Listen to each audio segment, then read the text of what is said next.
Olá, Câmara Cultura embarca agora numa viagem pela Amazônia a bordo de um comboio fluvial com o professor Luiz Alberto Sorani. Sorani, que é o entrevistado de hoje aqui na TV Câmara Jaú, para falar do relançamento do livro dele, Um Diário de Bordo, Aventura e Trabalho pelos Rios da Amazônia. Sorani, muito obrigada pela sua presença aqui no estúdio da TV Câmara. Eu que agradeço, Val. Eu que agradeço. Bom, Sorani, você é professor da FATEC, desde 1990, desde a inauguração da faculdade fundação, aqui em Jaú, né? E agora também escritor? É por acaso, né? Por acaso? Escritor por acaso. Porque esse livro, ele surgiu por incentivo dos amigos, dos colegas, de um texto que foi preparado na época de um trabalho que nós fizemos na Amazônia e que acabou virando um livro, né? Então, escritor por acaso, não teria esse título de escritor, não. Acho que não cabe para mim. Na verdade, são anotações que você fez quando estava a bordo de um comboio. Isso. Lá pelo norte do país, né? Exato, exato. Nós fomos convidados por uma empresa para fazer uma auditoria no setor de transportes daquela companhia. Ela faz transporte de combustíveis pelo norte do país. A gente precisa lembrar que no Acre, em Rondônia, não tem produção de petróleo, né? De gasolina propriamente dito. Isso vem de Manaus, né? E o caminho é o rio. Então todo o petróleo, toda a gasolina, todo o diesel para Rondônia e o Acre vem de Manaus por rio. E essa empresa que faz esse transporte nos contratou para uma auditoria, para uma consultoria, e dentre essa atividade estava também de acompanhar uma viagem redonda, que é uma ida e volta com um comboio fluvial entre Manaus e Porto Velho. Esse comboio transportava 3 milhões de litros de combustíveis. 3 milhões de litros de combustíveis, entre gasolina e óleo para a turbina elétrica, né, para as termoelétricas. Eles chamam de OLPT. Então, é um combustível específico para as termoelétricas. Então, aproximadamente um pouco mais de 3 milhões de combustível, altamente inflamáveis. Ainda que, apesar de toda a segurança, algo perigoso. Sim, sim. Isso mesmo, bastante perigoso, mas tudo sob controle, vamos dizer assim, né? A embarcação é preparada para isso, a empresa é especializada nisso, a embarcação, a tripulação, enfim, tudo preparado para isso. Então, é um risco calculado, né? De maneira que é perigoso, mas está dentro. Bom, você é pós-graduado pela Politécnica da USP, né? Isso, e dá aulas naval. E aulas do que aqui na FATEC? Minha área é de eletricidade naval, né? Então, eu leciono eletricidade, redes elétricas de embarcações, sistemas elétricos de bordo. Certo. Você falou que foi convidado para fazer uma espécie de auditoria nessa embarcação, no trabalho dessa empresa, né? Que espécie de auditoria é essa? O que vocês mexiam lá com isso? Foi você e foi um colega seu, né? O Sérgio Lucchini. Isso, eu e o Sérgio Lucchini. O Lucchini é engenheiro naval também, e ele é comandante, ele é militar reformado, né? Ele é capitão de mar e guerra, Lucchini, bastante experiente também. E, enfim, nós fomos convidados para, como eu disse, fazer um levantamento geral da empresa. O que poderia ser feito para melhorar o serviço, reduzir custo, melhorar a relação dos funcionários, enfim, uma série de coisas o trabalho foi bastante amplo, não foi só, não ficou restrito à viagem, não é? A viagem foi para fechar, para a gente ter uma noção geral do serviço da empresa. Certo. No caso, essa viagem específica foi em 2008? Foi no primeiro semestre de 2008. Começamos por Manaus e descemos o rio Amazonas até encontrar com Madeira, e aí entra pelo rio Madeira e vai até Porto Velho. Trajeto bem longo. Bastante longo. 1.200 quilômetros de percurso.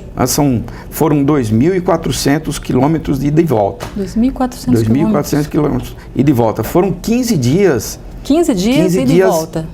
24 horas por dia, embrenhado pela floresta amazônica através do rio, né?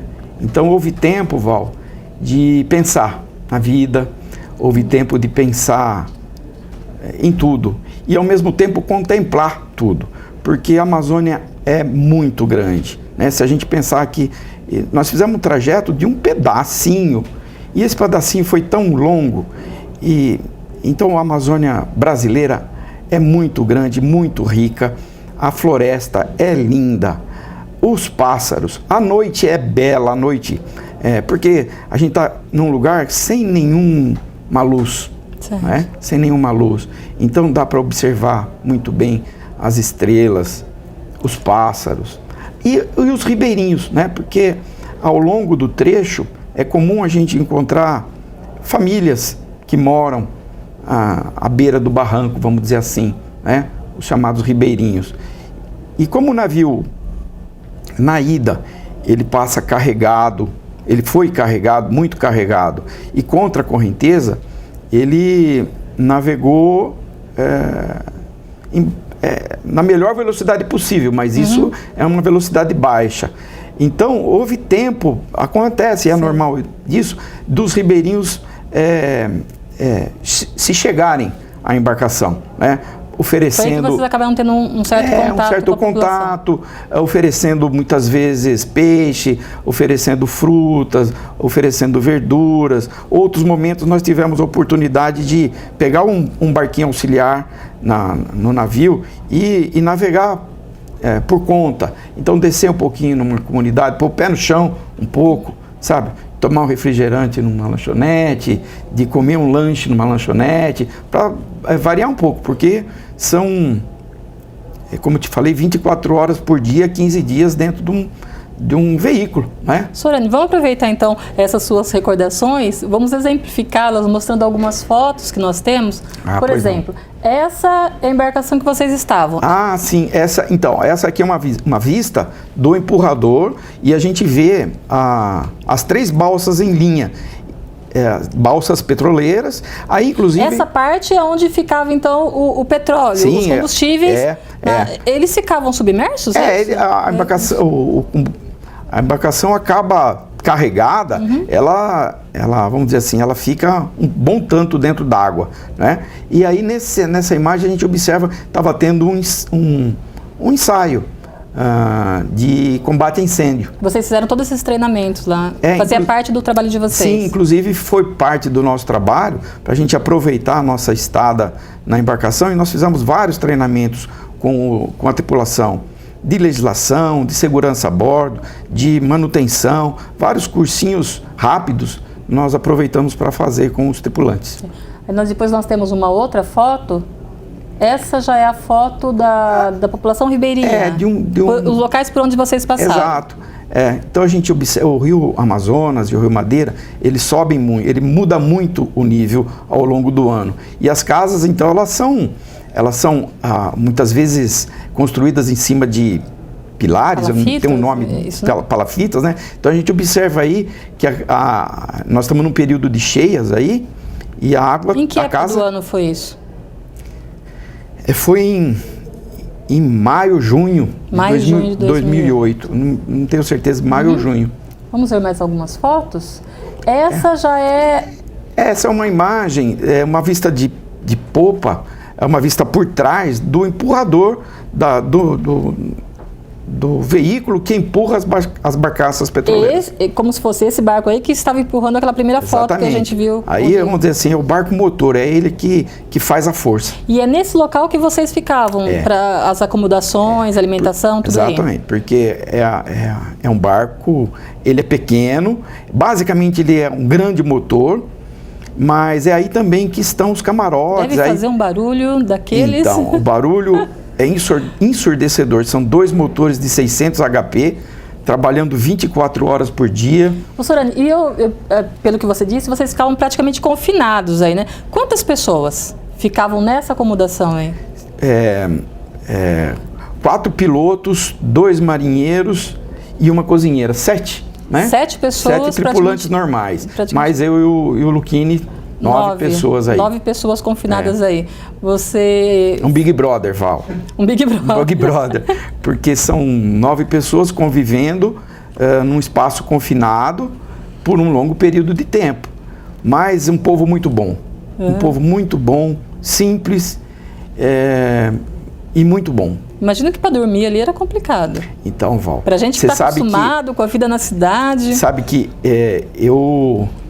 nós compramos umas redes, porque o Lucchini já tinha uma experiência disso. Ele falou, vamos comprar umas redes, porque se for o caso a gente dorme lá para frente e tal. Eu não consegui dormir na rede, aí eu acabei dormindo no camarote mesmo, mas eu dormia com um protetor auricular. Sim. Dormia com protetor auricular e com o tempo a gente acaba se acostumando também, né? Desculpa a minha ignorância, mas não tinha pernilongo, não? Imagina dentro do rio. Então, nós pegamos um período de pouco pernilongo, de pouco. Eles falam assim, vocês estão com sorte que tem pouco, mas tinha muito. Mas tinha muito. O tal do carapanã, que é um pernilongo gigante, é quase uma mosca, dessa mosca doméstica, mas é um pernilongo, sabe? Quase um helicóptero. E dolorido a picada do bendito do carapanã. Repelente não resolve. A gente passava, repelente e protetor solar, porque é o dia inteiro exposto ao sol, um calor também muito, muito forte, né? A gente tem que imaginar que nós estamos aí no norte do país, né? A região norte é bastante sol, enfim, então é protetor solar, repelente, protetor auricular. Meu Deus. Todinho paramentado para poder... Que aventura mesmo, né? Aventura. Era trabalho, mas era uma aventura. Isso, um trabalho e uma aventura. Que aliás, é o título do seu livro. Que é o título do livro, exatamente. Vamos para mais uma foto? Agora, essa é uma outra visão. Uma outra visão da mesma embarcação. Aí nós estamos sendo ultrapassados por um outro comboio, provavelmente um comboio graneleiro, que estava nos ultrapassando pelo Rio Madeira aí. Pelo Rio Madeira. Vamos para mais uma foto, então? Essa já é a foto da tripulação, da equipe. Isso mesmo. Aí o fotógrafo fui eu, né? Então a gente observa aí o comandante, esse que está logo do lado do Lucchini. Observa que o Lucchini está de protetor auricular, não é isso? Sim. Né? O barulho, apesar da gente estar dando um treinamento, é um lugar barulhento, tudo acaba sendo muito barulhento. Muito motor, sabe? É muito motor necessário para empurrar tudo isso aí. Certo. Né? Então, são 1.200 HP, é barulho. É barulho, trepidação, sabe? E, enfim, aí são os tripulantes, a gente observa... Lá do fundo são os 2 mecânicos, esse de azul logo no primeiro aqui é o comandante, o Antônio Carlos, esse com a camisa do Palmeiras aí é o imediato que eles chamam, que é o subcomandante. Certo. Enfim, e tem um que não aparece na foto, que está escondidinho ali, que eu imagino que é o outro piloto. Essa foi basicamente a equipe que você conviveu durante 15 dias. Exatamente, essa equipe que a gente conviveu durante os 15 dias. Vamos lá. Essa é aquela parte que você estava falando sobre a população ribeirinha. Exato. Como o barco desenvolve baixa velocidade por conta do peso, por conta de navegar contra a correnteza na maior parte do tempo, os ribeirinhos acabam se chegando para tentar fazer algum comércio, vender um peixe, vender uma fruta, uma verdura, fazer uma troca com alguma coisa. Então a gente vê que é uma criança ajudando a mãe para... Né? Parece que é uma senhora lá E eu até tinha te perguntado se nesses casos aí tem que saber nadar, né? Mas se fosse que nesse caso aí não adianta. Então, por conta dos peixes. Nós vontade de entrar no rio, porque muito calor, tal, né? Dá vontade. Mas aí o comandante nos alertou, falou: olha, esse rio tem piranha, esse rio tem aquele peixinho, aquela piranha pequenininha, sim, que ataca e acaba entrando pelas genitais, né? Então é muito perigoso. Então não é um rio de se entrar, não. E eu fico imaginando essa população, né, tão acostumada com essa situação, e você ali percebe, né, sem segurança alguma. Sim, para eles é o dia a dia, É o dia a dia deles, né?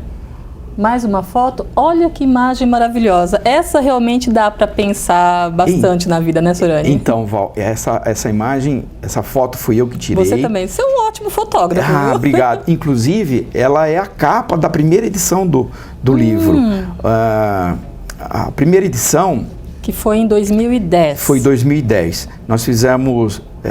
Foi assim, ela surgiu por incentivo mesmo de alguns colegas que falaram, o texto tá legal, tá uma narrativa gostosa de ler, transforma isso num livro. Porque o que você fazia? Você estava olhando para essa paisagem maravilhosa, resolveu pensar na vida e escrever um diário? Tem alguns momentos do dia ali que não tinha o que fazer, né? Porque você imagina, dormia-se pouco e então alguns momentos eu tirava para escrever. Eu gosto de escrever, tirava para escrever. Escrever o quê? Aí eu resolvi escrever o que tinha acontecido nas últimas 24 horas, por exemplo. Meu menino, na época, tinha 12 anos. E ele, antes ele da gente sair, falava, pai, mas não é perigoso? Pai, você me conta como que é? A curiosidade, né? De criança, de moleque. E não tinha, ali não tinha como comunicar, no celular não funciona, coisa e tal. Eu falei, eu tenho que marcar para depois contar para ele direitinho como que foi. E, enfim, e acabou saindo o livro. Sorani, 15 dias sem celular. 15 dias sem celular. Quando a gente parava em alguma cidade para ir fazer alguma coisa tal, conseguia contato. Mas é 15 dias sem nada. Poxa vida. Mais uma foto. Olha, essa dá para ver até mais dos mantimentos, né? De frutas, que a população chegava até o rio para comercializar. Até o barco para vir comercializar alguma coisa. Já é uma outra família, um outro ribeirinho que veio tentar comercializar alguma coisa aí. Mais uma foto. Aí também algumas embarcações na barranca do rio. Lá no fundo a gente vê uma igreja, uma casa, é uma comunidade religiosa que eu acabei fazendo essa foto também. Mais uma foto. Olha, mais uma das casas de palafitas, né? Mais uma casa de palafita. Aqui a gente está vendo por foto, não tem essa noção. Mas a distância de uma casinha dessa para uma outra, qual que é? Olha, foi uma coisa interessante também. Muitas vezes são dezenas de quilômetros, vamos dizer assim, entre um morador e outro. O vizinho dele mais próximo está lá 10, 15 quilômetros um do outro, né? É interessante isso. Sorani, você fez a sua primeira edição foi em 2010, você fez 300 exemplares, foi isso? Exato. Agora você está relançando, a partir de outubro de 2015, mais 500 exemplares. O que mudou de uma edição para outra desse livro? Então, Val, como eu estava comentando, a primeira edição, ela foi super interessante, foi muito legal, mas ela era bastante simples, o serviço gráfico bastante simples, a capa bastante simples. Agora eu tomei, como ele esgotou, graças a Deus, e tinha algumas revisões a fazer, aí eu aproveitei para caprichar um pouquinho mais, né? Então eu contei com a ajuda de um editor, que é o Frank Soto, que aliás é uma pessoa que teve uma paciência enorme comigo, né? E com a ajuda de muita gente, do Rodrigo Castro, do meu filho mesmo, que também me ajudou bastante na revisão. Enfim, agora... Esse é um projeto seu ou você tem apoio para divulgação? Não, projeto... Para impressão? É todo meu. É para minha satisfação, não tem finalidade comercial, não tem... Lógico que eu tenho que vender, né? Mas é mais para cobrir custo e por satisfação mesmo. Né? E conta um pouquinho... Não teve financiamento...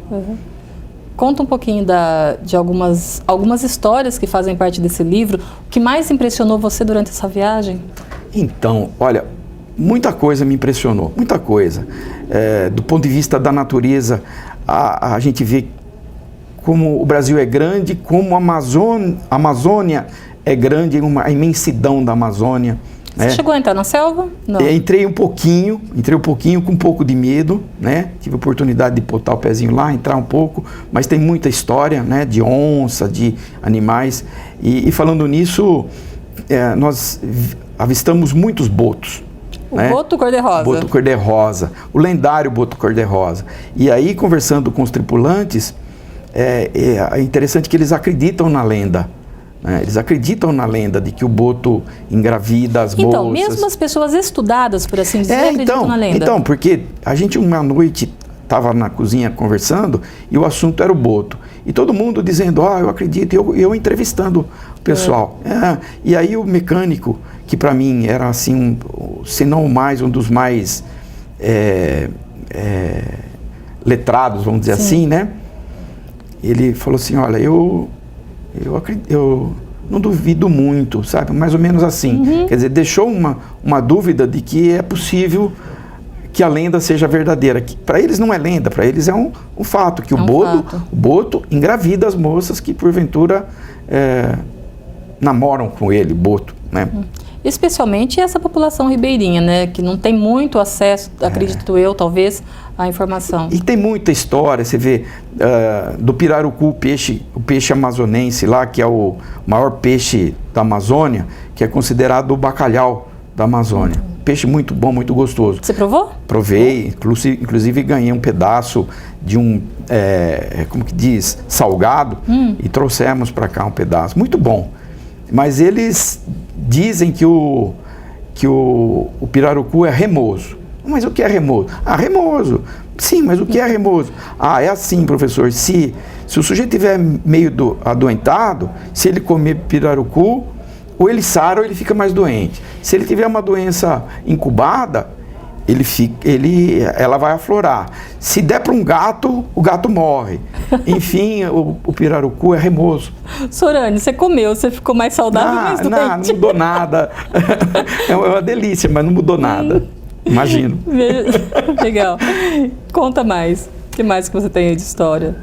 Assim, teve uma das paradas nossa, foi porque o navio quebrou. Né? Aliás, duas histórias nessa da quebra do navio.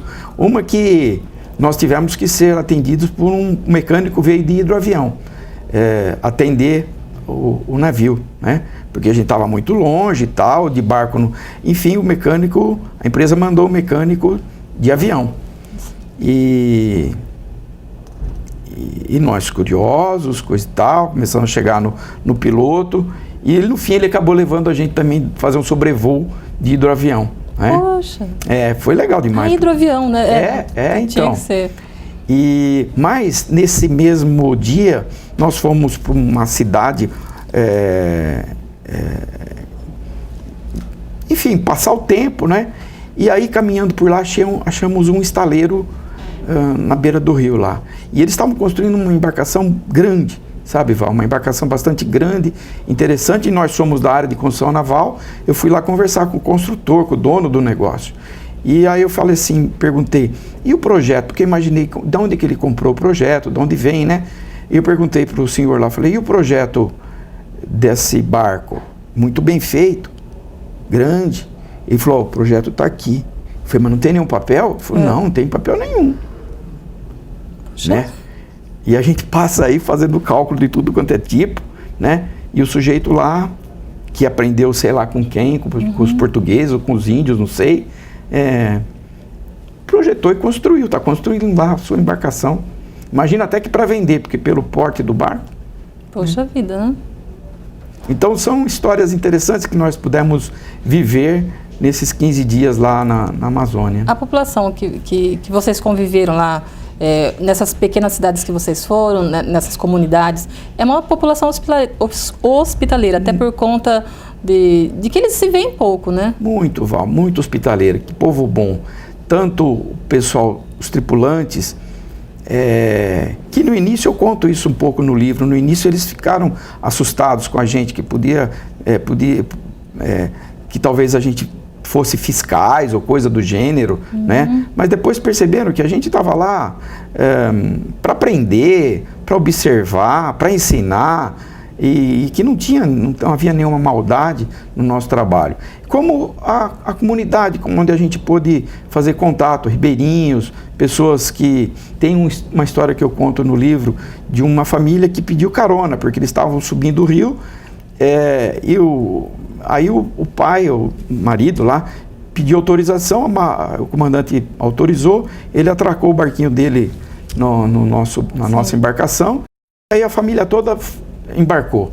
E aí a criançada assistindo televisão, aproveitaram, né? Para assistir, estava passando desenho animado, e aquela molecada, porque é um casal de jovens, eu diria, mas já com 5 filhos, sabe? Sim. E tudo Antoniel, Antonielson, Antônio, tudo meio com os nomes mais ou menos assim, sabe? É um nome parecido com o do pai. Mas tinha televisão, então? Vocês não estavam tão isolados assim. A embarcação tem tudo que... Né, tem que ter, né, Val? Tem que ter freezer, geladeira, tal, ar-condicionado em alguns lugares, e televisor. O interessante é que o televisor, ele é um televisor por satélite. Por satélite. E como o navio não para quieto, né, a antena tem que ser sendo acomodada a cada pouco. Então ela é uma antena manual, um ajuste manual, e a televisão vai saindo do ar, a gente vai lá e dá um totozinho nela, aí anda mais um pouquinho, então você vai assistindo e vai ajustando a antena, entendeu? Uma alavanca aqui do lado e vai ajustando a antena. Interessante. Olha, muito legal. Ô Sorani, essa sua experiência, o que ela mudou na sua vida? É claro, vocês fizeram um trabalho, desenvolveram um projeto para essa empresa, mas e o que você trouxe de volta com você? Olha, Val, eu sou apaixonado pelo Brasil. Quem me conhece sabe disso, eu sou apaixonado pelo Brasil.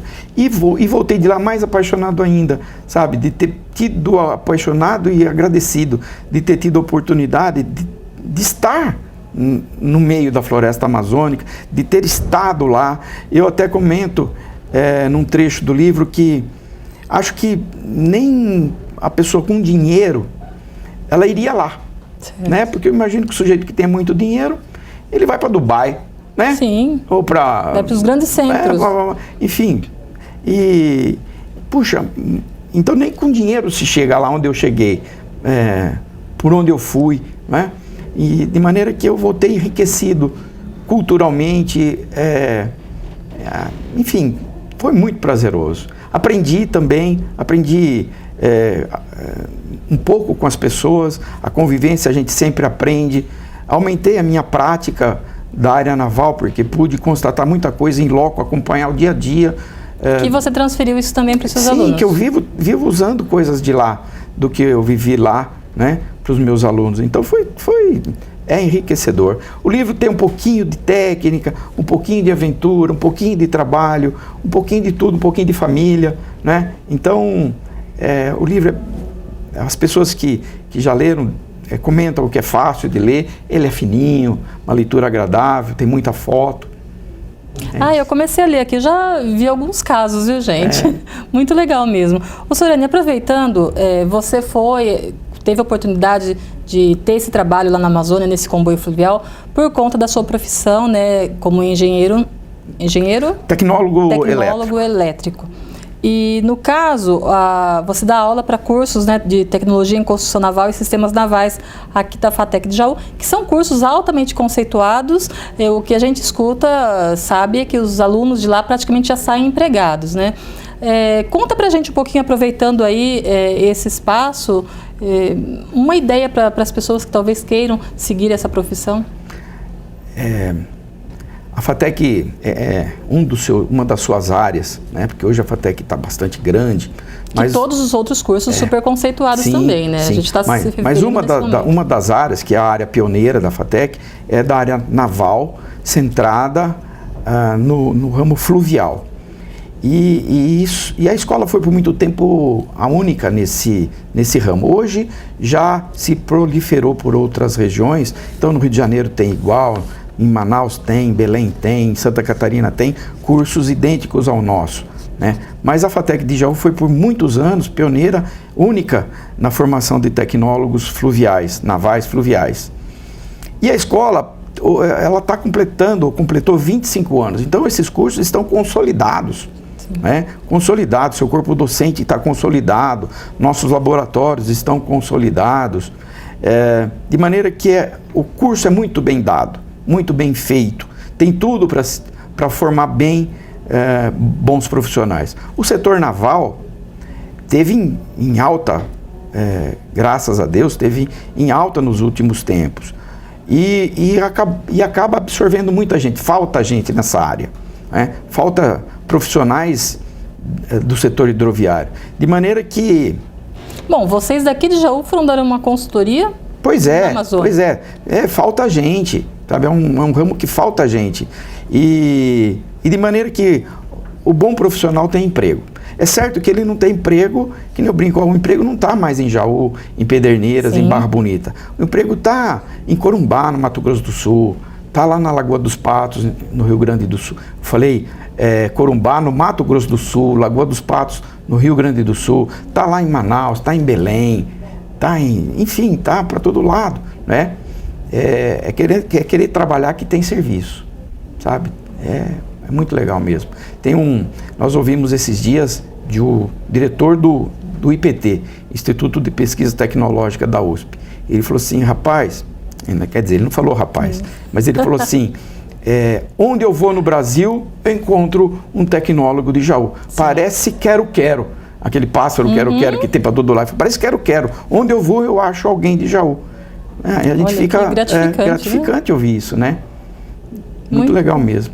Bom, então, lembrando, né, o Sorani, Luiz Alberto Sorani, está lançando este livro aqui, Um Diário de Bordo, Aventura e Trabalho pelos Rios da Amazônia. Exato. Como que a gente faz para adquirir, Sorani? A venda é exclusiva da União, Livraria União, Espaço União, no shopping, em especial. E eu convido a todos para ler o livro. São 500 exemplares? Tem que correr, então. São 500 exemplares, mas é bastante. E a sua experiência como escritor, ela acaba aqui ou você já tem projetos por aí em outras áreas? Como eu disse, eu não sou um escritor. Acabou virando um livro, um texto que eu escrevi. Mas tem uns contos muito legais aqui, viu? Pode investir. Então, eu tenho um projeto de vida, Val, com alguns colegas, da gente fazer um livro técnico, naval fluvial, né? Certo. Mas nos falta tempo, o dia a dia é muito corrido, mas o projeto existe, algumas coisas já estão encaminhadas, e de maneira que uma hora isso vai acontecer também, se Deus quiser. Se Deus quiser. Deus quiser. Sorani, muito obrigada pela sua participação, pela sua presença aqui no estúdio da TV Câmara. Muito mais sucesso ainda, a gente já sabe que você é uma pessoa de sucesso, mas que você consiga progredir ainda mais.